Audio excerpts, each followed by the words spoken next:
네, 안녕하세요. 성공섭의 시작 접정보센터 이남주입니다. 네, 안녕하세요. 한유진입니다.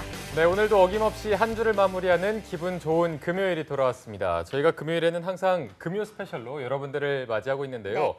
오늘도 저희가 잡정보센터가 자랑하는 무적의 어벤져스 팀이 여러분들을 기다리고 있습니다. 네, 맞습니다. 오늘의 어벤져스 팀이요. 취준생들을 위한 또 다른 꿈의 기업이죠. LG, SK, 그리고 롯데 이렇게 3대 기업의 결산을 준비하셨다고 합니다. 네. 놓치면 후회하실 아주 알찬 정보들로만 꾸려졌다고 하니까요. 기대 많이 해주시기 바랍니다. 네, 그리고 이어서 2부에서는요. 문화생활이 부족한 여러분들을 위한 시간입니다. 영화 직업을 만나다도 준비돼 있으니까요. 그동안 24시간 정말 두뇌가 풀 가동 중일 텐데 오늘은 좀 잠시 쉬어가면서 완벽한 하루를 보내보면 좋을 것 같습니다. 자, 그러면 오늘 금요 스페셜 지금 바로 출발합니다.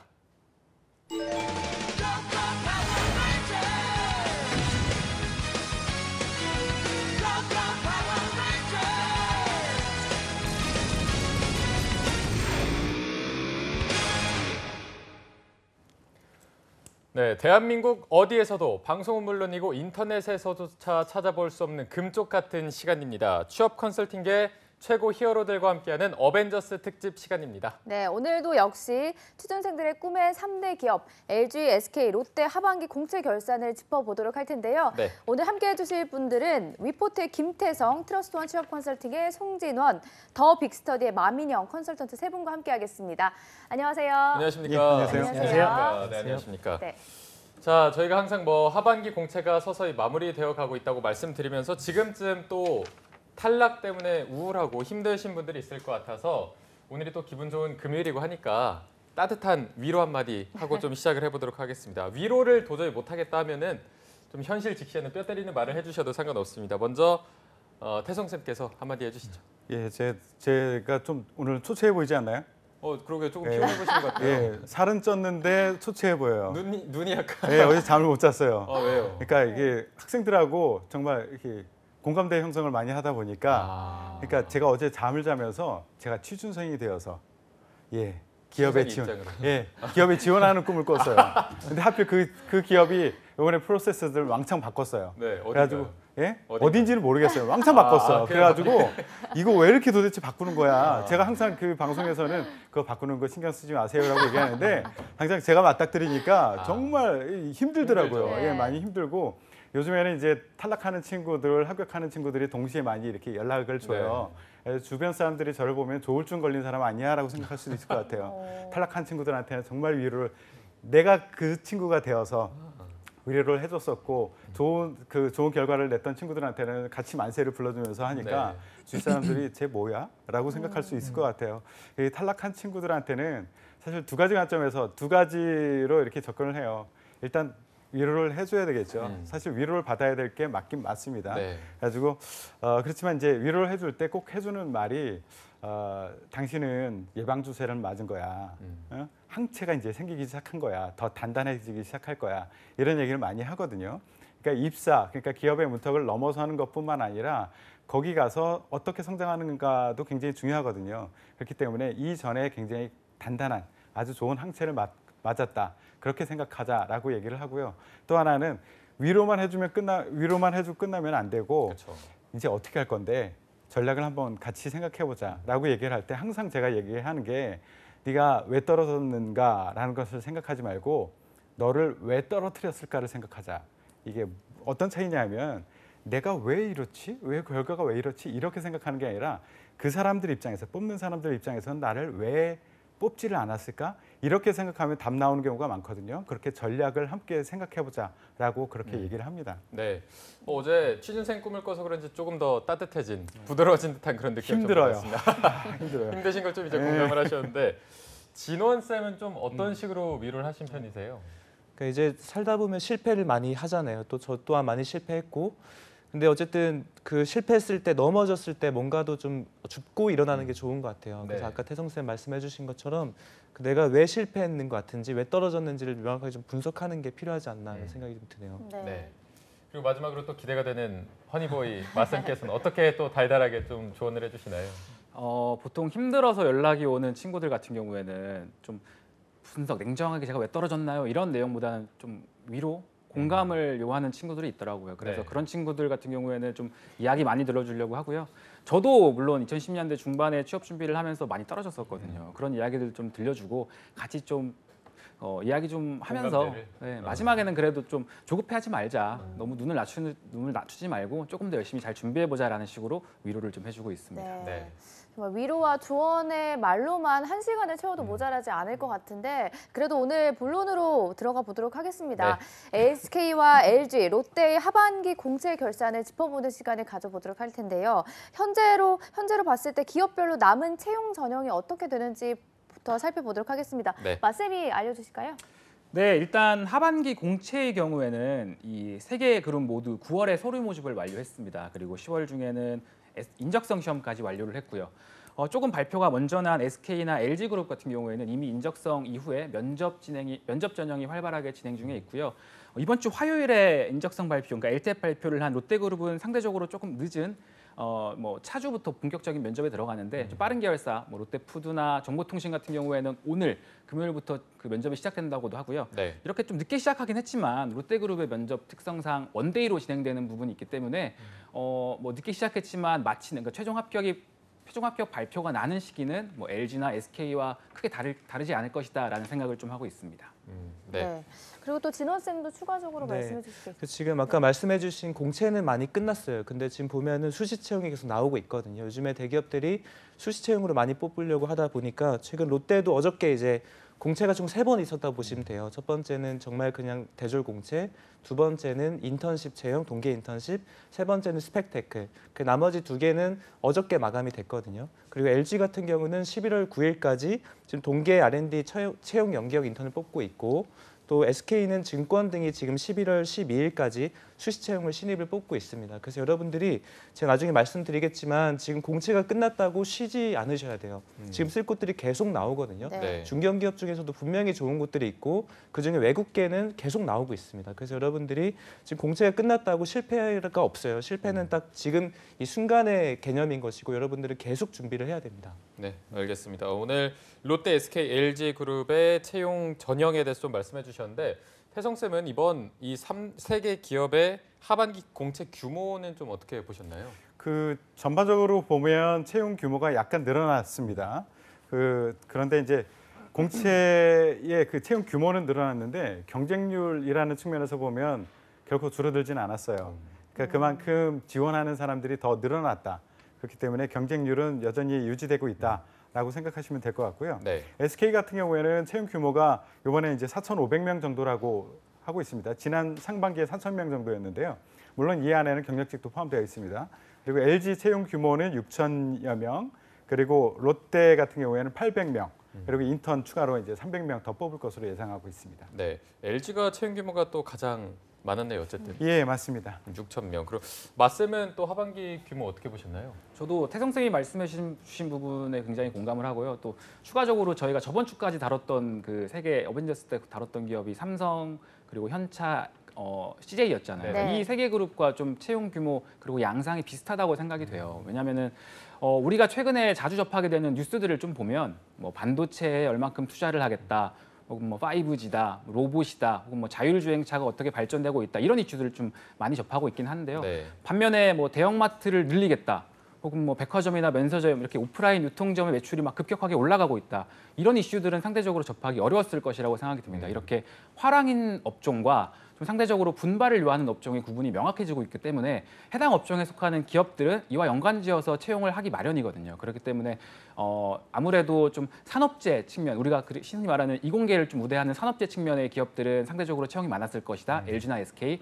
그리고 상대적으로 유통에 조금 더 집중해 있는 어떻게 보면 롯데와 같은 기업들은 상대적으로 채용 규모가 조금 적지 않았나 이런 생각을 좀 하고 있습니다. 네, 말씀하신 것처럼 어쨌든 최근 이슈가 반도체나 AI나 자율주행차 이쪽이 있기 때문에 문과생들은 더 좀 문이 좁아지지 않았나. 진원 쌤은 어떻게 보시나요? 그래서 이제 채용 규모로 보면 지금 1,000여 명이 넘는 수치이긴 한데 사실 문과생들 기준으로 봤을 땐 거진 한 자릿수거든요. 정말 이제 최악의 취업난이라고 좀 볼 수 네. 있어요. 그래서 지금 이제 채용 규모는 그렇게 많다고 하더라도 정말 문과생들한테는 어려운 상황이고 특히나 기존 인문계 직무들도 계속 IT 역량을 강조하다 보니까 지금 이공계 분들이 계속 치고 들어오는 상황이에요. 특히나 지금 이제 4차 산업혁명 초기 단계에서 뭐 데이터를 이제 활용한다는 측면보다는 데이터를 모으고 기술적으로 시스템을 셋업하고 이런 부분에서 지금 많이 기업들이 투자를 하고 있기 때문에 정말 저조한 상황입니다. 그래서 대기업들은 지금 뭐 수만 명 채용한다고 계속 공고가 나도 사실은 인문계 입장에서는 정말 받아들이기가 좀 힘들어요.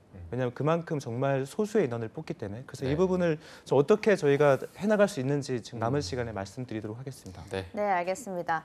그리고 또 아까 태성 쌤이 꿈자리에서라도 이렇게 채용 변화, 프로세스에 대한 변화의 힘든 점을 경험하셨는데 네. 그래서 이 부분에 대해서 좀 짚어보도록 하면 최근에 채용 시장에서 공세 트렌드 중에서 뭐 AI 도입이나 블라인드 채용에서 변화들이 좀 있었잖아요. 네. 이번 하반기 공채를 전년도와 비교해봤을 때 어떤 점들이 변화했다고 보셨나요?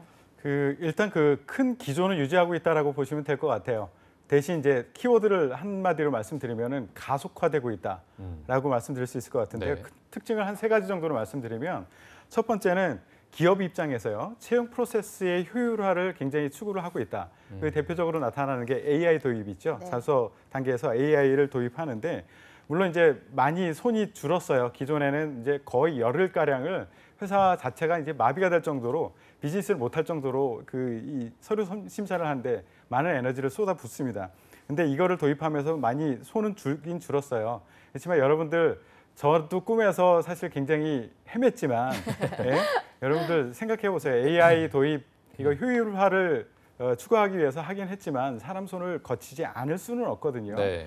결국은 기존에 우리가 얘기했던 그런 그 무엇에 초점을 맞춰야 될까 이런 것을 계속 더 성실하게 더 집중적으로 맞춰주시면은 더 좋은 결과가 있을 거라고 생각하고요. 이제 합격 자소서, 뭐 면접 모범 답안 이런 거 이제 무용지물이 될 거예요. 그러니까 AI라는 게 기존의 데이터들을 어마어마하게 끌어모아서 거기다 데이터베이스를 만드는 거거든요. 그 안에 뭐가 들어가겠어요? 대표적인 게 합격 자소서가 들어가거든요. 그거 얼만큼 일치가 되느냐 이런 걸 보고선 이렇게 탈락자를 뽑아내는 거기 때문에 이렇게 그 합격 자소서 이런 걸 가지고 베껴 쓰겠다. 그리고 내가 내 스스로 쓴 걸 가지고 여기서 이렇게 활용하고 이런 거 이제 더 이상 통하지 않는다라는 거 생각하고 임해 주시면 좋을 것 같고요. 대표적인 게 또 변화가 롯데그룹 같은 경우에는 LTEB 이제 면접과 좀 분리가 됐죠. 원래 네. 하루에 다 해버렸었는데 그리고 자소서 평가를 이제 기존에 상반기에 6개 계열사만 했었는데 이제 전 계열사로 확대를 했고요. 그리고 두 번째 특징은 뭐냐면 이것도 계속 가속화되고 있는 거예요. 직무 중심의 채용. 기존에는 그룹에서 우리는 대충 이런 사람이면 우리 그룹에 들어오면 좋겠어. 신입사원 교육 들어와서 우리가 직무교육, 계열사에 맞는 그런 교육을 시키자. 이렇게 해서 했었는데 요즘에는 그렇지 않고 처음서부터 직무를 잘할 수 있는 사람 뽑겠다. 이런 생각이거든요. 그렇기 네. 때문에 직무에 대한 것을 조금 더 초점을 맞춰야 된다. 대표적으로 이공계, 특히 이공계는 직무 능력을 잘 알기 위해서는 어떻게 해야 되느냐? 전공 점수를 잘 보여줘야 되겠죠. 예, 전공과 직무를 그대로 연결시켜 줄 수 있는 거. 나 전공에서 이렇게 점수를 잘 받았어. 열심히 했어. 나 말귀를 알아듣는 사람이야. 이런 것을 얘기를 해줄 수 있어야 돼요. 그리고 세 번째 특징은 아까도 잠깐 말씀드렸는데 그 대규모 공채에서 점점 수시로 필요한 시점에서 사람 뽑는 그런 형태로 바뀌고 있다. 이렇게 변하고 있기 때문에 특히 SK 같은 경우는 면접 자체가 면접뿐만 아니라 모든 전형 자체가 각 계열사별로 다 달리 진행돼요. 예, 그렇기 때문에 여러분들 대규모 공채가 끝났다고 그냥 끝이야 라고 생각할 필요 없이 수시로 올라오는 그런 채용 정보들을 확인해 볼 필요가 있다. 그리고 채용 정보도 확인하고 채용 전형도 바뀌어 가고 있거든요. 네. 대표적으로 SK 같은 경우에는 그 면접만 해도 하이닉스 소프트웨어 같은 경우에는 그 코딩 테스트를 별도로 봐요. 그리고 이노베이션 같은 경우에는 영어가 중요하니까 원어민 그 언어 테스트도 별도로 하기도 하고요. 면접에서 SK CNC 같은 경우에는 프로그래밍 테스트를 별도로 합니다. 이렇게 내가 지원한 계열사와 직무에 따라서 뭐 자소서든 면접이든 별도로 진행하니까 그냥 대충 이렇게 준비하면 되겠지가 아니라 처음서부터 내가 어디를 지원해야 될지라고 생각하고 거기에 맞게 전략을 짜서 준비하는 것이 굉장히 중요해졌습니다. 네, 알겠습니다. 태종 쌤이 좀 자세하게 설명을 해주셨는데 진호 쌤이 혹시 추가적으로 말씀해 주실 게 있을까요? 저희가 계속 지금 말씀드리는 게 크게 두 가지인 것 같아요. 사업 환경의 변화를 바라는 거 하나, 그다음에 채용 환경의 변화를 보라는 거 하나예요. 그래서 채용 변화는 아까 전에 말씀드린 대로 지금 취업 준비의 질 또한 되게 고도화가 되어 있거든요. 그래서 기존에 뭐 지원 동기라든지 성장 배경 이런 항목들이 아니라 최근에는 정말 기획안을 제출하라든지 또는 내가 갖고 있는 역량을 어떻게 펼칠 수 있는지 자유양식으로 한번 제시를 해보라든지 이런 부분들이 되게 많아지고 있어요. 그래서 그런 거 작성할 때는 그냥 이제 천편일률적인 자기소개 작성이 아니라 정말 산업을 이해하고 그 변화하는 트렌드를 이해한 다음에 내가 직무적으로 어떻게 강점을 가지고 있겠는가 이제 그것들을 명확하게 논리에 기반해서 이제 제시하는 게 필요한 거죠. 네. 그래서 지금 뭐 천편일률적인 그런 부분들보다는 훨씬 더 커스터마이즈해서 여러분들 지원하는 산업군과 기업 직무마다 이제 자기소개서 또는 포트폴리오를 작성을 해야 되는 것이 좀 트렌드라고 볼 수 있겠네요. 네.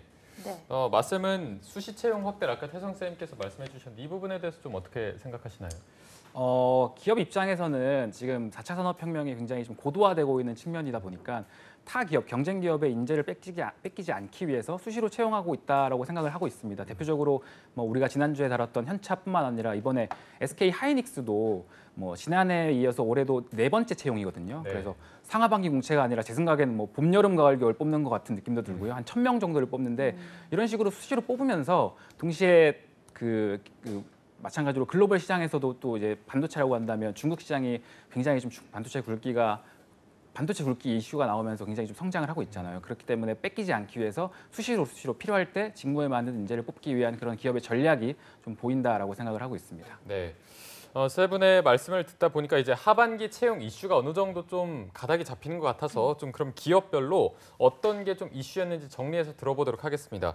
태성 쌤께서 먼저 좀 말씀해 주실까요? 그 채용과 관련된 이슈라고 하면은 두 가지 관점에서 볼 수 있을 것 같아요. 그야말로 이제 채용 시스템의 변화로 인한 이슈, 또 하나는 그 비즈니스 환경의 변화에 따른 이슈, 이렇게 두 가지로 볼 수 있는데 네. 채용 시스템의 변화는 앞서서 말씀드려서 자세히 설명드리지 않을 거고요. 네. 이제 채용 그 환경, 비즈니스 환경에 대한 이슈, 여기에 좀 초점을 맞춰서 말씀드리려고 합니다. 네. 그러니까 비즈니스 환경이라는 게 이제 외부의 어떤 정책의 변화라든가 어떤 사회적인 변화, 기술의 변화, 그리고 경쟁 관계가 어떻게 돼가고 있느냐, 그리고 내부적으로도 조직을 어떻게 뭉치고 흐트러뜨려 놓느냐, 이런 거에 따라서 굉장히 다양하게 그 비즈니스를 그 기업에서는 전략을 짜고 있거든요.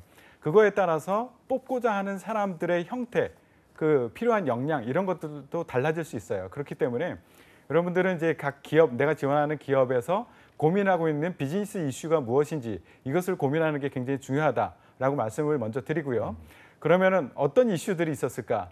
제가 다 이 자리에서 설명드리기 힘드니까 화두만 던질게요. 네. 그리고 이 키워드를 가지고 여러분들이 좀 찾아보셔야 돼요. 예를 들어서 SK 같은 경우에는 중국 반도체 추격, 이거 어떻게 해야 될지 굉장히 고민이 많이 될 겁니다. 그리고 메모리와 비메모리 반도체 수요의 변화가 어떻게 될 것인가, 이거에 대한 고민을 좀 하셔야 되고요. 예를 들어 SK는 SK텔레콤 내가 지원한다라고 할 경우에는 탈통신, 그리고 이게 가속화되고 있고 스마트카, 그리고 4차 산업혁명 계속 나오죠. 그리고 정부의 규제에 따라서도 달라집니다. 그리고 LG 같은 경우에 LG전자 같은 경우에 똑같이 중국 업체가 굉장히 무섭게 추격을 하고 있어요. 네. 그리고 스마트 가전시장, 그리고 이 전자제품이 단순히 우리 가전제품으로 끝나는 것이 아니라 그 전장시장, 그러니까 자동차의 전장시장, 여기에도 굉장히 관심을 가지고 있거든요. 여기 우리가 어떻게 할 것이냐, 그리고 내가 이 안에서 어떤 역할을 할 것이냐, 이런 고민을 하셔야 되고요. 또 하나 롯데, 여기도 마찬가지. 항상 중국 나오죠. 중국발 리스크가 굉장히 큽니다. 네. 그리고 여기는 유통을 많이 하고 있기 때문에 소비 심리 위축이 굉장히 큰 영향을 줄 수 있어요. 네. 그리고 최근에 우리 미국에서 그 트럼프 행정부가 이란에 초강력 경제 제재를 하고 있죠. 이거에 따라서 롯데도 그렇고 LG도 그렇고 석유화학 제품을 기반으로 하는 그 매출이 굉장히 크거든요. 네. 롯데 같은 경우에는 우리가 익숙한 거는 소비재 쪽이지만 실제 매출을 크게 확보하고 있는 것은 석유화학 쪽이에요. 근데 이란의 경제 제재 때문에 우리가 받을 영향이 무엇이냐. 다행히 이번에는 한국은 6개월 동안 예외라고 했지만 그래도 이거에 따라서 롯데 케미칼이라든가 LG 석유화학 분야에서 어떤 영향을 받을지, 이런 게 사실은 자소서에 또는 면접에서 묻고 싶은 질문들이거든요. 이거에 대한 답을 해주지 않으면 이 친구는 우리 회사에 이 직무에 적합하지 않은 친구다라고 판단할 수 있으니까 이런 거에 대한 그 비즈니스 이슈에 대한 공부를 좀 미리 해놓으셔야 됩니다. 네. 굉장히 대내적으로 대외적으로 정리를 잘 해주셨는데 마쌤이 또 추가하실 말씀이 있을까요?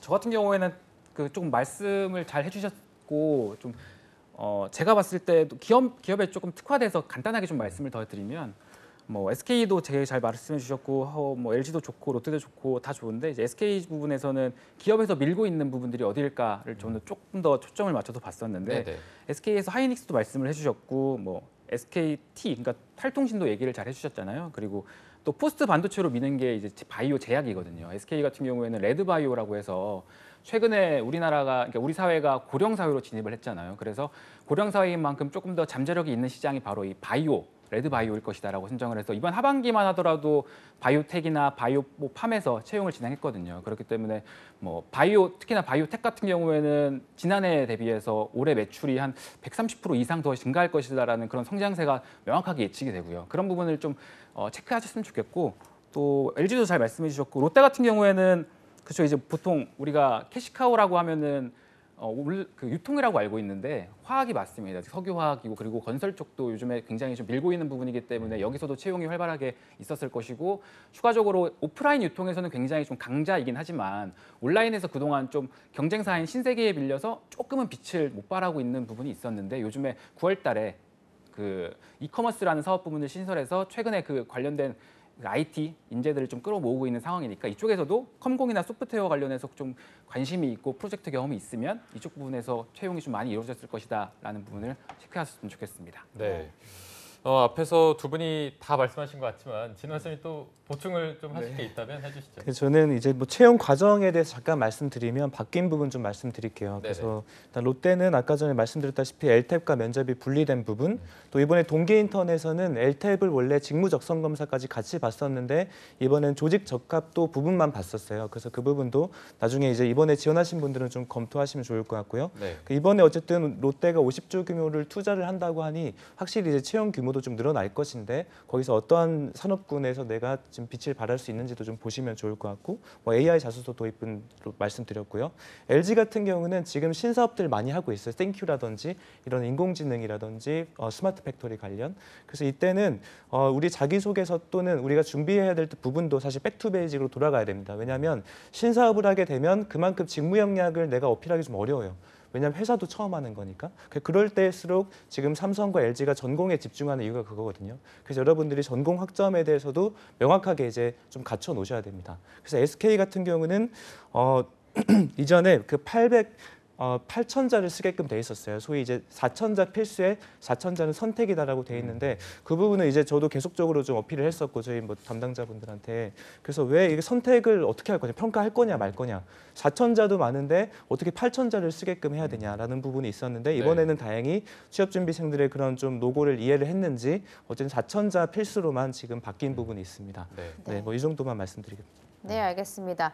그리고 또 전반적으로 채용 인원이 늘어났다고 하더라도 탈락자가 더 많은 게 현실이거든요. 네. 그래서 이번에 하반기에 기업별로 어떤 지원자들이 유리했는지도 살펴보면 좋을 것 같아서 먼저 이공계 친구들은 어떤 직무에 주목했는지 이 부분 살펴보겠습니다. 맞쌤이 소개해 주실까요? 네, 일단은 산업재 투자가 굉장히 활발한 거는 기정사실화되어 있고 계속 이루어지고 있는 부분이기 때문에 이공계 친구들은 전공이랑 경험만 잘 살려서 본인이 유리한 직무를 지원을 했다면 좀 결과가 좋지 않았을까라는 생각을 합니다. 구체적으로 좀 보면 일단은 지난주에 다뤘던 삼성 같은 경우에는 우리가 하나밖에 못 썼잖아요. 많은 계열사 중에. 그래서 많이 뽑는다고 하는 보통 DS 파트를 지원을 했다고 하면 그 지원자들은 이제 LG로 넘어와서 LG그룹은 우리가 동시에 세 개 계열사에 지원을 할 수 있으니까 전통적으로 많이 뽑는다고 할 수 있는 뭐 전자나 화학이나 디스플레이나 추가적으로 이노텍과 같이 친이공계 기업에 많이 지원을 했을 거고요. 그리고 또 SK 같은 경우에는 하이닉스를 뺄 수가 없죠. 이제 반도체 부문에서 채용이 굉장히 많았을 것인데 우리가 일반적으로 이공계라고 하면 뭐 전기 전자, 뭐 회로 쪽에 공부를 좀 했다고 하는 친구라면 공정 분야에 대한 굉장히 수요가 많기 때문에 이번 하반기 채용을 보니까 양산이나 기술 쪽 직무가 바로 이 공정 분야라고 하더라고요. 그래서 공정 분야에 대한 지원을 했으면 좀 더 결과가 좋았을 것 같고 추가적으로 반도체에 대한 교육을 받았거나 아니면 반도체와 관련한 뭐 특별한 인턴 경험이 있으면 설계나 R&D까지 지원을 했을 때 좀 기회가 있었을 것 같다라는 느낌. 그리고 이공계 분들은 사실 근데 그 SK나 LG에 비해서 롯데의 이공계라고 하면은 조금 관심도가 떨어지는 건 사실이거든요. 그럼에도 불구하고 뭐 여전히 화공 친구들은 케미칼 많이 지원했었고요. 컴공은 정보통신이나 이커머스 사업부에 좀 많이 지원을 했다라고 볼 수 있을 것 같습니다. 네. 네. 그리고 또 진호 쌤이 보시기에도 뭐 채용 수요가 네. 많아진 편인가요?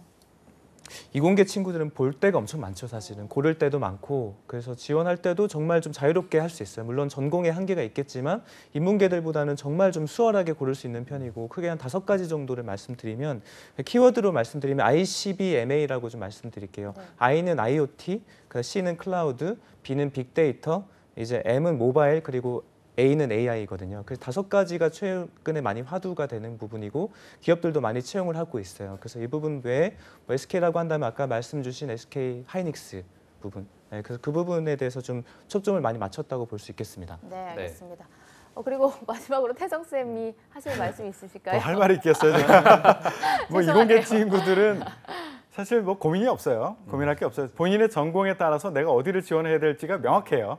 그래서 뭐 말씀하셨듯이 어디 지원할 것이냐, 일단은 명확하고 그리고 어디를 제일 많이 뽑을 것이냐, 이거 2가지만 신경 쓰면 될 것 같아요. 네. 하이닉스, 뭐 SK 같은 경우에 하이닉스가 대표적인 데가 될 테고요. LG는 LG전자, 그리고 롯데 같은 경우에는 아까 말씀 주셨듯이 이제 전공에 따라서 컴공 전공자들 같은 경우에는 그 롯데정보통신, 현대정보기술, 롯데 이커머스 이런 데가 있을 거고, 화학 같은 경우에 롯데 케미칼, 롯데 그 정밀화학, 그리고 뭐 건축 전공한 친구들, 이 친구들은 뭐 롯데 건설 이렇게 지원하는 아주 명확한 그런 지원을 할 수가 있다. 이공계들 굉장히 행복한 상황이다라고 말씀드립니다. 자, 이공계들은 이렇게 행복한데 전공에만 집중하면 좀 길은 바로 명확하게 말씀해 주신 명확하죠. 것처럼 보인 것 같은데 저희가 또 걱정이 되는 게 인문계 친구들이거든요. 네. 이게 전공을 더 강화한다고 집중한다고 뭐 취업의 길이 보이는 게 아니기 때문에 인문계 지원자들은 좀 어떤 편이었습니까? 인문계 얘기할 때는 진짜 마음이 아파요. 예, 마음이 아파. 그러니까 그 예를 들어 SK 같은 경우에 이공계 위주의 직무들만 대부분 열려 있기 때문에 네. 지원할 곳이 마땅치 않아요, 사실은. 그래서 굳이 따지자면 상경계 같은 경우에는 각 계열사의 경영 지원스러운, 그러니까 뭐 인사라든가 재무 이런 쪽이 네. 조금 열려 있는데 적죠. 그리고 그렇죠. 또 마케팅이 열려 있긴 한데 여기는 경쟁률이 어마어마하고요. 네. 그리고 그냥 인문계 이런 데는 더더군다나 지원할 곳이 더 적어요. 그래서 그나마 할 수 있는 곳이 SK텔레콤의 마케팅 직무 이 정도가 될 수 있을 것 같고요. LG는 LG전자의 세일즈 앤 마케팅, 그리고 롯데 같은 경우에는 상경계는 각종 계열사의 이제 백오피스 성격의 곳, 그리고 물류 관련 직무 여기도 같이 노려볼 수도 있겠다라는 생각이 들고요. 이제 그냥 인문계인 경우에는 각 계열사의 영업 관리 또는 영업 뭐라고 써 있는 그 직무에 지원하시는 것, 마음이 아픕니다. 얘기하면서도. 이게 예를 들어서 저처럼 뭐 중국학을 전공했거나 아니면 뭐 국문학 뭐 이런 분들은 예, 어떻게 좀 해야 되는 걸까요? 중국학 같은 경우에 훨씬 더 좋아요. 그러니까 아까 제가 비즈니스를 같이 보라라고 했던 이유가 그거거든요. 각 기업마다 주요 타겟 시장, 그러니까 우리가 우리의 물건을 팔 수 있는 곳으로서 시장에서 가치가 있는 곳이 중국 또는 뭐 베트남 뭐 이런 데가 된다면 네. 거기 학생들은 굉장히 유리하죠. 네. 또는 우리가 원료를 들여와야 되는 곳, 생산 기지로서 활용할 수 있는 곳, 그 나라의 내가 지원하는 계열사가 그 나라의 생산 기지 또는 원료 수입의 주요 수입국이다라고 할 경우에 거기 지원하시면 돼요. 근데 사실 국문학은 조금 어렵긴 합니다. 네. 네. 알겠습니다. 진원 쌤은 전공이 어떻게 되시죠? 경제학과입니다. 경제학과. 네. 마 쌤은 저는 관광 쪽입니다. 들을 말씀이 또 굉장히 많은 것 같습니다. 그러면은 경영학도로서 좀 먼저 말씀해 주시고 인문계 학생들 지금 좀 어떤 편인지. 제가 어저께 이제 데이터진흥원이라고 국가에서 하는 데이터 사업진흥원에 이제 취업 캠프를 좀 갔다 왔는데 그 엄청나게 많은 인문계 학생들이 있어요. 거기서 수업을 받고 있단 말이죠. 어떤 수업을 받고 있냐면 네. 데이터 교육을 받고 있는 거예요. R이라든지 뭐 파이썬이라든지 하둡이라든지 뭐 전처리 과정 이런 것들. 그래서 여러분들이 지금 시대 수요에 좀 맞춰서 준비할 필요가 있어요, 확실히. 그래서 인문계들이 지금 어렵다 하지만 그 중에서도 분명히 발빠르게 시대 상황 캐치한 다음에 IT 역량을 쌓아서 여러분들 직무에서 분명히 지금 IT 기술로 뭔가 기여할 수 있는 점 찾아볼 수 있다는 말이죠. 그래서 남경 아나운서와 같이 이제 중국학 지원자들도 또는 정말 인문계 어문학 지원자들도 많았어요. 그분들이 이런 교육을 받아서 실제 지원이 가능할 것 같고 실제 SK 그 LG CNS 같은 경우는 이제 개발 직무의 30% 정도가 이공계가 아니에요. 그러니까 인문계분들이 개발자 하고 계신 겁니다. 그래서 여러분들이 그냥 안 된다 하지 마시고 명확하게 그럼 시대가 뭘 요구하는지 명확하게 보신 다음에 그거를 추구하셔야 돼요. 네. 공부하셔야 되고. 알겠습니다. 그렇게 말씀 좀 드리고 싶습니다. 네. 그리고 말씀이 약간 관광. 네, 저는 관광- 투어리즘 쪽. 아, 이게 뭐 호텔 경영 그쪽이랑 좀 네, 이제 연관이 호텔이나 있나요? 컨벤션 쪽을 주로 코엑스나 킨텍스에서 전시회 만들고 호텔 또 뭐 호텔리어도 할 수 있고요. 이쪽 어쨌든 좀 말씀 공부했어요. 그쪽으로 안 나가시고 이제 일반 기업에 도전하신 건데 네네. 좀 그때 경험을 담아서 어떤 식으로 지원을 했고 어떤 게 또 도움이 되는지 좀 말씀.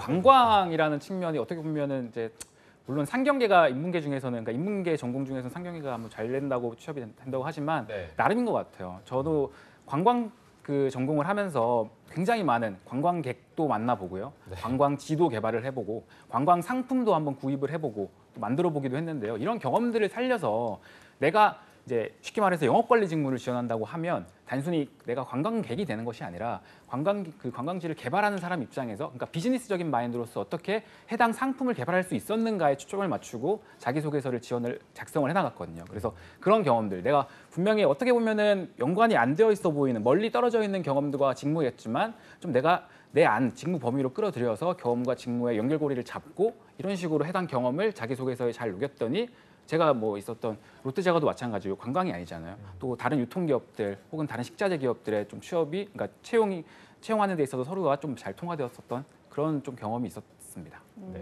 네. 그럼 오늘 3대 기업 중에서 또 여성 지원자들에 대한 얘기도 안 할 수가 없을 것 같은데 남녀 비율이라든지 아니면 틈새 전략 또 어떤 직무에 주목하면 좋을지 이런 부분도 살펴주시면 좋을 것 같아요. 태성 쌤. 네. 예, 이게 불행히도 SK나 LG, 롯데 모두 여성 지원자들만을 위한 직무는 없습니다. 예, 이 오픈된 대부분이 이제 이공계 관련된 직무이기 때문에 네.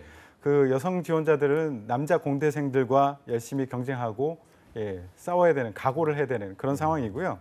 근데 이제 제가 여성 지원자들을 만날 때 좀 우려되는 게 너무 착각을 하고 있는 것 같아요. 이 착시 현상이 있는 것 같아요. 오해가 있어요.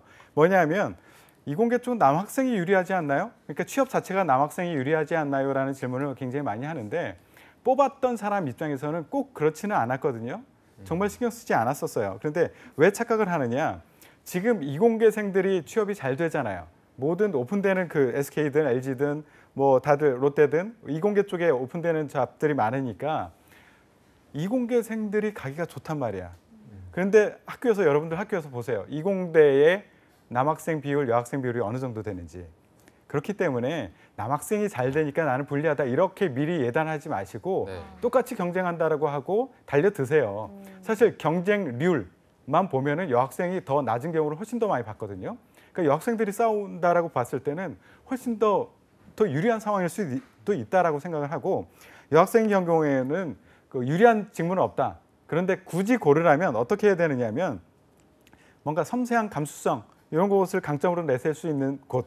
그러니까 예를 들어 LG전자의 세일즈 마케팅, SK텔레콤의 마케팅 또는 이제 이공계스러운 그런 직무인 경우에는 희소성을 강조하란 말이에요. 그래서 여성 지원자 중에 이공대생들이 많지 않아. 거기에다 플러스 공장에서 약간의 경험을 해본 사람 더더군다나 많지 않아. 그리고 거친 경험을 했던 그런 친구들 더더군다나 많지 않아. 내가 이런 것을 준비해 놓는다면 지금 말씀드렸던 이거 준비해 놓는다면 훨씬 희소성이 높아져서 남학생들보다 오히려 더 유리할 수도 있다. 네. 이렇게 생각하시면 될 것 같아요. 네. 그리고 또 맞쌤 제자들 중에서 여성 지원 취준생 여러분들도 있을 것 같은데 어떤 편인가요? 그렇죠. 여성 지원자들이 굉장히 여성 여학생들이 많은데요. 제가 좀 있었던 롯데에 한정지어서 말씀을 좀 드려보면 네. 롯데그룹 같은 경우에는 채용 기조 자체가 남성과 여성의 비율을 6대4 정도로 유지하자라는 기조가 최근에 좀 강조되고 있거든요. 그렇기 때문에 어떤 기업이든 간에 전체 채용 인원에서 한 40%를 물론 이제 사업마다 특수성은 있겠지만요. 여성 비율을 유지하자라는 부분이 있는데 그래서 제가 보니까 제가 생각했을 때는 인문계 친구들은 오히려 코리아 세븐에 지원했을 때 좀 많이 통과가 되는 걸 봤었거든요. 그러니까 보통 여학생들 인문계라고 하면은 백화점, 면세점, 뭐 홈쇼핑 MD를 많이 생각하기 마련인데 상대적으로 그 같은 유통업계 내에서도 조금은 인기가 덜했던 계열사인 코리아 세븐에 대해서 조금 더 준비를 하고 물론 왜냐하면은 이제 채용 기조가 6대4라고 말씀을 드렸잖아요. 그런 부분들 또 노리는 친구들이 있더라고요. 그래서 그런 부분은 그래서 코리아 세븐을 잘 준비해서 통과한 친구들도 있었고 또 이공계 중에서는 컴공인 친구들 중에 정보통신 지원한 친구들이 굉장히 많이 또 서류를 넘어가는 걸 봤어요. 이게 제가 알아보니까 최근에 그러니까 지난 기수인지 지지난 기수인지 여성 지원자, 그러니까 정보통신이 세 자릿수를 뽑는데 여성 그 합격자가 최종 합격자가 남성보다 더 많은 경우가 있더라고요. 그래서 굉장히 좀 독특한 경우긴 했는데 이렇게 네. 롯데 같은 경우에는 상대적으로 그러니까 다른 기업들도 물론 마찬가지겠지만 상대적으로 좀 더 여성 인재에 대한 기회를 많이 주는 편이기 때문에 조금 더 적극적으로 지원하라라는 말씀을 좀 드리고 싶습니다. 네. 네. 자, 오늘 저희가 롯데와 SK, LG에 대해서 이제 세 분의 얘기를 듣다 보니까 시간이 굉장히 금방 가서 질문이 많이 남아 있는데 이 부분은 저희가 다음 시간에 이어서 하도록 하고요. 오늘은 이제 마지막으로 탈락한 취준생들에게 좀 따뜻한 위로의 한마디, 뭐 플랜 B도 좋고요. 좀 다양하게 말씀해 주시면 될 것 같습니다. 좀 짧게 부탁드리겠습니다. 진원 쌤 먼저 좀 해주실까요? 네. 그래서 어저께 제가 이제 그 학생들한테 어디 지원했냐 물어보니까 롯데 지원했냐 물어봤어요. 근데 지금 다 서류 탈락했는데 롯데를 지원 안 했다는 거예요. 그 스펙테클 채용인데 왜 안 했냐고 하니까 기회관이 너무 어려워서 안 했다는 거예요. 그런 분들이 꽤 많거든요. 실제 롯데 스펙테클 채용도 다른 전형보다 경쟁률이 3분의 1밖에 안 됩니다. 그러니까 여러분들이 이제 열심히 하는 건 알겠는데 이런 부분 다 무조건 지원하셔야 돼요. 아시겠죠? 그래서 그 부분 말씀드리면서 위로는 제가 다음 주에 해드리겠습니다. 네, 알겠습니다. 밀당을 또 하시네요. 네. 마쌤도 한마디 해주실까요? 네, 저는 그 최근에 읽었던 뉴스 기사 중에 그 신입사원의 1년차 퇴사율이 20%가 넘는다라는 말씀을 좀 드리고 싶어요. 네. 그만큼 조급하게 빨리 가려는 게 중요한 게 아니라 내가 하고 싶은 일, 또 잘하는 일, 관심 분야를 좀 명확하게 타겟팅해서 지원하는 게 굉장히 중요하다고 생각하니까요. 좀 잘 준비해서 지금 남은 기회들도 많으니 충분히 좀 잘 우리가 준비를 했으면 좋겠습니다. 네. 자, 마지막으로 태성 쌤의 한마디까지 들어보도록 예, 하겠습니다. 저도 위로는 안 하겠습니다. 일단 전략을 얘기할게요. 네네. 왜 탈락했는지 생각해 보세요. 여러분들 조급해서 너무 빨리 하려고 했어요. 그러니까 우리가 조정 경기 할 때도 보면 빨리 젓는 게 중요하냐? 그것보다 더 중요한 거는 방향을 맞추는 게 더 중요하거든요. 그렇죠. 그래서 조정 경기 할 때 보면 앞에 이렇게 아무것도 안 하면서 이렇게 목소리만 내는 사람이 있어요. 걔는 무게만 실리지 너도 젓지 않는데 쟤는 왜 싫어? 이렇게 생각할 수 있을지 모르지만 그만큼 방향을 맞추는 게 중요하다라는 겁니다. 여러분들이 탈락한 주요한 원인 중에 하나는 너무 빨리 젓는 데만 집중했기 때문이에요. 이제 실패했으니까 다시 한번 또 실패하지 말고 방향을 맞추는 데 초점을 맞춰 봅시다. 네, 네, 알겠습니다. 알겠습니다. 위로는 세 분 다 위로는 다음 주에 해주신다고 하니까 다음 주에도 기대 많이 해주시기 바라고요. 네. 오늘 도움 말씀 주신 위포트의 김태성, 트러스트원 취업 컨설팅의 송진원, 더 빅스터디의 마민영 컨설턴트 세 분과 함께했습니다. 고맙습니다. 고맙습니다. 고맙습니다. 감사합니다. 네, 잡정보센터 1부에서 준비한 내용은 여기까지고요. 잠시 후 2부에서는요. 일자리 방방곡곡이 준비되어 있고요. 네, 그리고 영화 속의 다양한 직업의 세계를 만나는 시간, 영화 직업을 만나다도 준비되어 있습니다. 네, 어디 가지 마시고요. 채널 고정.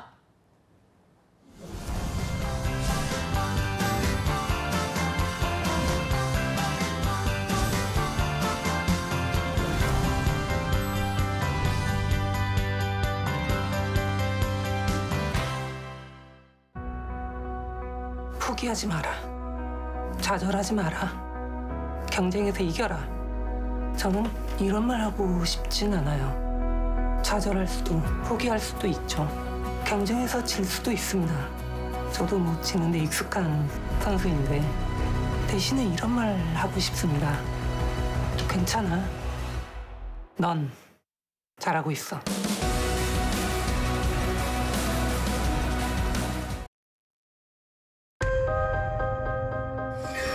우리가 1년에 사용하는 일회용 컵 약 260억 개.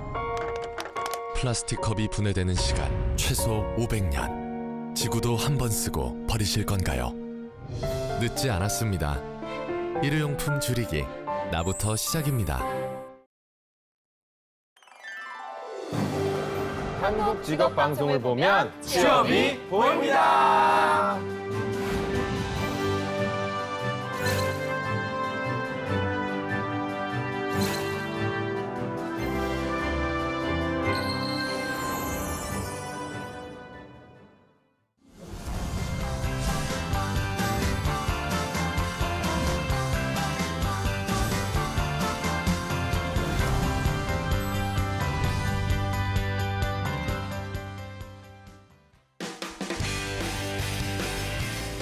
네, 성공처별 시작 접정보센터 2부의 문을 또 활짝 열어봤습니다. 저희가 2부에서는요. 전국 각지의 생생한 채용 소식을 발빠르게 만나보는 일자리 방방곡곡이 준비되어 있고요. 네, 그리고 문화생활이 부족한 취준생들을 위한 특집, 영화 직업을 만나다도 준비되어 있는데요. 먼저 일자리 방방곡곡부터 바로 만나보시죠.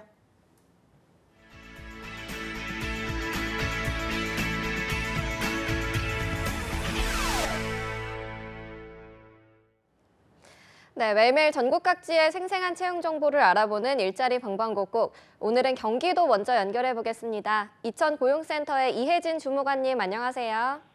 네, 안녕하세요. 이천고용복지플러스센터 이혜진입니다. 네, 오늘은 어떤 일자리 소식 가져오셨나요? 이번 주 소개해드릴 곳은 이천시 신둔면 원정로에 위치한 인쇄용지 및 미술 사무용지 산업특수지 전문 도매업체 주식회사 삼원특수지입니다. 입출고 업무를 담당할 물류 업무 정규직 2명을 모집합니다. 학력과 경력은 무관하고 지게차 운전기능사 자격증 소지자, 인근 거주자, 운전 가능자 및 차량 소지자 등을 우대합니다. 주 5일 근무로 근무 시간은 오전 9시부터 오후 7시까지이고 급여는 연봉 2,600만 원에서 2,700만 원입니다. 복리후생으로 자녀 학자금 지원, 직원 대출 제도 등이 있다고 합니다. 접수 마감은 11월 30일까지로 이력서, 자기소개서를 방문 또는 이메일로 접수한다고 하니 워크넷의 채용 정보를 확인하신 후 지원하시기 바랍니다. 네, 학력과 경력이 모두 무관한 구직건입니다. 관심 있는 구직자 여러분들의 많은 지원 바라겠습니다. 주무관님 바로 다음 소식도 알려주시죠. 다음으로 소개해드릴 곳은 이천시 부발읍 경충대로에 위치한 한국도로공사 이천지사의 장애인 채용 소식입니다. 이번에 근로계약 기간 4개월인 기간제 제설원을 3명 모집합니다. 자동화된 설비를 이용, 염화칼슘 수용액을 제조하고 제설차에 상차하는 등 제설 관련 업무를 하게 된다고 합니다. 학력과 경력은 무관하나 장애인만 채용하는 일자리입니다. 주 5일 근무로 근무 시간은 오전 9시부터 오후 6시까지이고 급여는 시급 9,000원입니다.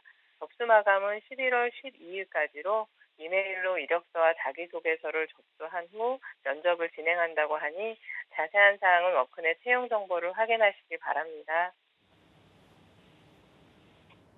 네, 장애인 채용 소식으로 기간제 제설원 3명을 채용한다고 합니다. 관심 있는 구직자 여러분들은 지원 기간 안에 얼른 마감 전에 지원하시기 바랍니다. 주무관님 오늘 소식 고맙습니다. 고맙습니다. 네, 다음으로 인천으로 연결해 보겠습니다. 인천고용복지플러스센터의 우정민 주무관님 안녕하세요. 네, 안녕하세요. 인천고용센터 우정민입니다. 네, 주무관님 오늘 소식은 어떤 소식인가요? 이번 주 소개해드릴 구인 사업장은 세무법인 정석입니다. 세무법인 정석은 인천시 남동구 논현동에 위치한 회계 및 세무 관련 서비스 업체로 회계사무원 1명을 구인합니다. 학력은 무관하나 경력 3년인 자를 구인합니다. 주 5일 근무로 오전 9시부터 오후 6시까지 근무합니다. 임금은 연봉 2,400만 원 수준이고 실제 기장 및 신고 대행 업무와 결산 및 조정 업무를 담당하게 됩니다. 입사를 희망하시는 분은 인천고용복지플러스센터 취업지원과로 문의하여 주시기 바랍니다. 네, 3년 이상 경력의 회계사무원을 채용하고 있습니다. 관련 구직자 여러분들의 많은 지원 바라겠습니다. 주무관님 바로 다음 소식도 알려주시죠. 네, 다음으로 소개해드릴 구인 사업장은 신일 콘베어 주식회사입니다. 신일 콘베어 주식회사는 경기도 김포시 통지읍에 위치한 제조업체로 기계 조립 검사원 2명을 구인합니다. 경력은 2년 이상, 학력은 고졸 이상인 자를 구인합니다.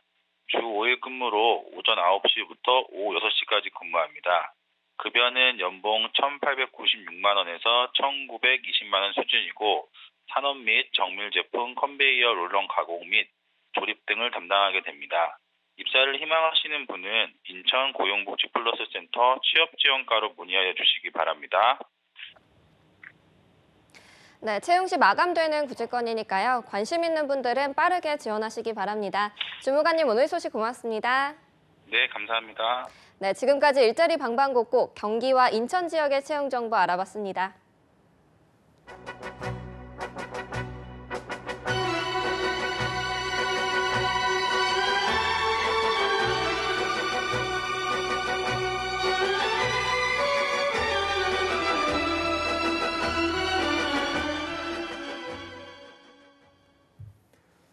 네, 네, 취준생의 힐링을 책임지고 있는 잡정보센터 금요 스페셜 이어서 영화도 감상하고 직업의 세계도 할 수 있는 영화 직업을 만나다 시간입니다. 네, 오늘도 영화를 통해서 직업의 세계를 더 자세하고 깊숙하게 소개해 주실 분입니다. 시내 21의 이주연 기자님 함께하겠습니다. 기자님 안녕하세요. 안녕하세요. 네, 그리고 또 2부의 도우미 신세미 캐스터 함께하겠습니다. 어서 오십시오. 안녕하세요. 안녕하십니까. 자, 저희가 오프닝에서 말씀드렸지만 취준생의 힐링을 책임지고 있습니다. 저희 프로그램이. 그래서 지금 취준생들이 지원하는데 떨어져서 좀 우울할 때는 뭐 손에 아무것도 잡히지 않고 사람도 만나기 싫잖아요. 맞아요. 그때는 뭐 영화 한 편 보는 게 또 가장 큰 힐링이 될 것 같은데 이런 네. 분들한테 좀 힐링이 될 수 있는 영화를 네. 추천해 주신다면? 저도 한때 취준생이었던 시절이 있어서 그때 영화로 많이 위로를 받았었는데 네. 그래서 떠오른 영화가 한 편 있습니다. 바로 빌리 엘리어트라는 영화인데요. 뮤지컬로도 유명한 작품인데 네. 이 탄광촌에서 자란 11살짜리 소년이 발레와 사랑에 빠져서 발레를 하게 되는 이야기인데 남자가 무슨 발레냐 네. 그리고 또 이게 탄광촌에서 파업을 하는 뭐 부모님과 형의 그런 경제적 사정 들이 어우러져서 여러 역경과 고난을 겪지만 결국에는 발레린으로 성공하는 이야기거든요. 이 영화의 마지막 장면에 굉장히 멋지게 비상하는 장면으로 끝을 맺는데 언젠가 그렇게 멋지게 비상할 날이 올 거라고 위로를 좀 드리고 싶습니다. 네. 네, 알겠습니다. 그리고 또 신세미께서도 리틀 포레스트 말고 다른 힐링 영화 네. 소개해 주시죠. 뭐 본 거 있어요? 그러면? 아, 제가 안 그래도 생각을 해왔어요. 아, 정말요? 리틀 좋습니다. 포레스트가 아니고 이번엔 포레스트 검프라고 아시죠? 알아요. 네. 이거 인생 영화인 아닌데? 분들 되게 맞아요. 많은데 그죠? 그 톰 행크스가 맞군요. 네, 포레스트. 나오는 영화인데 음. 옛날 영화긴 한데 그래도 되게 보면서 저는 많이 울었던 것 같아요. 직접 되게. 보신 거 맞죠? 그럼요. 제가 많이 울었어요. 알겠습니다. 네. 여러분도 한번 보시기 바랍니다. 굉장히 많이 나오네요. 포레스트를 되게 좋아하시는. 네. 다음 영화는 어떤 걸지 기대해보도록 하겠습니다. 알겠습니다. 자, 그럼 오늘도 이주연 기자님과 함께 영화의 세계를 푹 빠져보도록 할 텐데 기자님이 소개해주신 영화는 어떤 건가요? 네, 오늘 제가 소개해드릴 영화는 지금 국내 박스오피스뿐만 아니라 전 세계 박스오피스를 점령하고 있는 영화 한 편입니다. 바로 보헤미안 랩소디라는 영화인데요. 프레디 머큐리가 리드 보컬로 있었던 그 영국의 전설적인 락 밴드 바로 퀸인데요. 한국에서도 굉장히 두터운 팬층을 보유하고 있는 밴드잖아요. 이 보헤미안 랩소디는 바로 이 프레디 머큐리와 퀸의 일대기를 재구성한 전기 영화입니다. 영화에서 퀸의 노래가 나올 때마다 계속 저도 모르게 발을 구르게 되고 속으로 이 노래를 따라 부르게 됐었는데 네. 실제로 저 같은 관객이 많았나 봐요. 이런 관객들의 반응에 힘입어서 최근엔 국내에서 그 영화를 보면서 퀸의 노래도 따라 부를 수 있는 싱어송 상영이 이루어져서 좀 화제가 되기도 했습니다. 네, 네. 또 우리나라에 또 내한 공연을 온 분들이 떼창을 하면 감동을 그렇게 받는다고 하는데 이제 영화관에서도 떼창을 할 수가 있을 것 같습니다. 제가 이번 주에 머리 파마를 하러 갔는데 그 해주시는 분도 이 보헤미안 랩소디를 보고 너무 강추를 하셔서 왜 이렇게 좀 좋은 영화인지 좀 소개를 해주실까요? 네, 기본적으로 굉장히 흥겹고 재미있는 영화가 맞습니다. 하지만 또 퀸의 얼굴이라고 할 수 있는 이 프레디 머큐리라는 인물의 화려한 모습 그리고 그 이면의 인간적 콤플렉스에 대해서도 얘기를 하고 있어서 좀 감동을 받는 분들이 많은 것 같아요. 네. 이민자 가정 출신의 소수자로서 사람들에게 무시를 당하기도 했던 프레디 머큐리가 어떻게 전 세계의 챔피언이 되었는가를 보여주는 영화라고도 할 수 있는데요. 이 영화가 퀸이나 프레디 머큐리에 대한 특별한 향수나 추억이 없는 젊은 관객들까지도 사로잡을 수 있었던 이유가 바로 이러한 인생 스토리를 강조한 것 때문이 아닌가라고 생각을 합니다. 네. 루저에서 챔피언이 된 특별한 한 사람의 이야기에 많은 이들이 공감을 했고 거기에 너무나도 좋은 음악들이 나오기 때문에 사람들이 이 영화를 사랑하지 않았나 싶은데요. 감독도 굉장히 유명한 사람입니다. 그 엑스맨 시리즈를 만들었던 브라이언 싱어가 만들었는데요. 특히나 좀 영리한 연출이 돋보이는 영화라고 할 수 있고요. 영화의 첫 장면과 끝 장면이 실제로 1985년에 있었던 라이브 에이드라는 유명한 이 공연 장면으로 꾸며지는데 이 무대에서 퀸이 마지막으로 부르는 노래가 그 유명한 We Are the Champion입니다. 그 이방인으로서 그리고 양성애자로서 그리고 고독했던 천재 뮤지션으로서 프레디 머큐리가 겪었던 삶의 풍파와 그리고 이 마지막에 그가 부르는 We Are the Champion이라는 노래가 하나로 딱 만났을 때 그때 굉장히 뜨거운 감동이 밀려옵니다. 음악 영화로서 그리고 또 전기 영화로서 그 스토리텔링 공식을 충실히 따르고 있지만 삶과 음악이 만나는 순간을 절묘하게 영화의 클라이맥스로 활용한 이 영리한 연출 덕분에 이 영화가 이렇게 사랑받고 있는 게 아닌가 싶습니다. 네.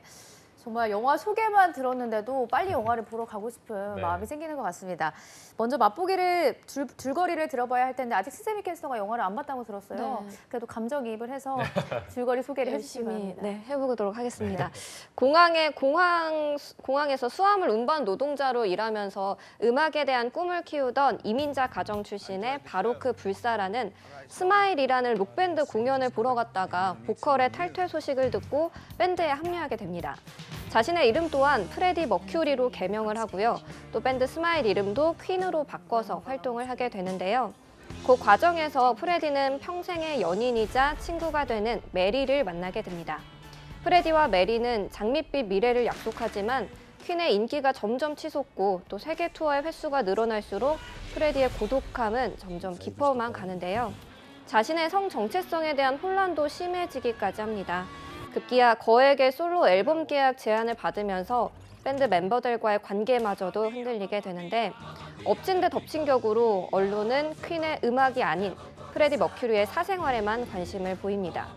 게다가 사람들도 이제는 퀸이 한물지난 밴드라고 생각을 하는데요.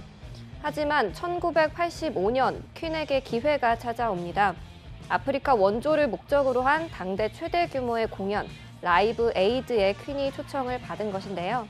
아직은 상영 중인 영화이기 때문에 이 정도로만 마무리를 짓고요. 또 기자님이 영화 속 장면을 취준생들께 소개해 주려고 하니까요. 저도 함께 아쉬움을 달래보도록 하겠습니다. 네. 마치 본 것처럼 또 굉장히 재밌게 잘 소개해 주셨습니다. 그러면 이제 자세하게 좀 명장면과 함께 영화에 대해서 알아보도록 할 텐데 첫 번째 명장면 어떤 건가요? 네, 이 영화의 제목이기도 한 퀸의 대표적인 명곡이죠. 바로 보헤미안 랩소디가 어떻게 탄생했는지를 보여주는 비하인드 장면입니다. 네. 퀸의 멤버들은 새 앨범 작업을 하기 위해서 웨일즈에 있는 시골의 한 농장에 가서 지내게 됩니다. 그곳에서 프레디 머큐리는 독특한 가사와 창법 그리고 여러 장르의 혼합을 보여주는 보헤미안 랩소디라는 곡을 작사하고 작곡하게 됩니다. 네, 이 장면을 뽑아주신 이유가 있을 것 같아요. 제가 너무 몰입을 했나 봐요. 방금 스쳐 지나가듯이 이 장면이 지나갔는데 이 보헤미안 랩소디의 후반부에는 갈릴레오를 외치는 코러스가 나오는데요. 이 고음의 갈릴레오 보컬 파트가 어떻게 탄생했는지 굉장히 재밌게 이렇게 녹음 장면이 고증되고 있습니다. 네. 실제로 이 목소리를 녹음한 주인공은 퀸의 잘생긴 드러머 로저인데요. 프레디 머큐리는 계속해서 로저에게 더 높게, 더 고음으로 불러봐라고 외칩니다. 그런 프레디 머큐리의 카리스마도 인상적인데요. 지금은 보헤미안 랩소디가 굉장히 명곡으로 많은 사랑을 받고 있지만 이 곡이 발표될 당시만 해도 그렇지 않았습니다. 당시에는 이 곡이 너무 파격적이었기 때문인데요. 우선 이 노래의 길이만 6분가량이 됩니다. 그때만 해도 한 곡의 길이는 3분, 4분 내외였고 그래서 이 보헤미안 랩소디는 라디오에서 틀기에는 적절한 길이의 노래가 아니었습니다.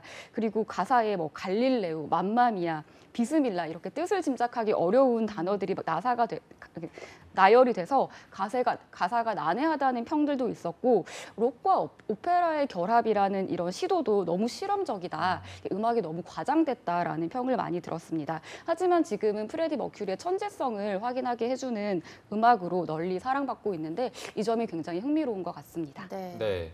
이 갈릴레오라는 코러스 부분이 음악을 들을 때는 굉장히 멋있게 들렸는데 저렇게 농장에서 녹음을 하는 걸 보니까 또 좀 새로운 것 같습니다. 네. 탄생의 장면을 저희가 함께 보고 있는데 자 이어서 바로 두 번째 장면도 한번 살펴보도록 하겠습니다. 네, 두 번째도 퀸의 또 다른 명곡이죠. We Will Rock You라는 노래가 어떻게 탄생했는지를 보여주는 장면입니다. 네.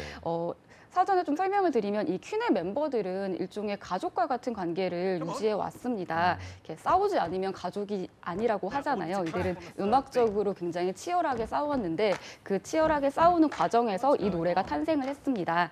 멤버들은 이날도 어김없이 녹음실에서 다투고 있었는데 그때 기타리스트 브라이언이 새로운 곡에 대한 아이디어를 제시합니다. 우리가 관객과 좀 더 직접적으로 교감할 수 있는 곡을 만들어 보면 어떻겠냐는 의견을 낸 것인데요. 그렇게 해서 탄생한 곳이 바로 We Will Rock You입니다. 네. 이 장면에서도 지금 발을 구르고 박수를 치는 장면이 나오는데 네.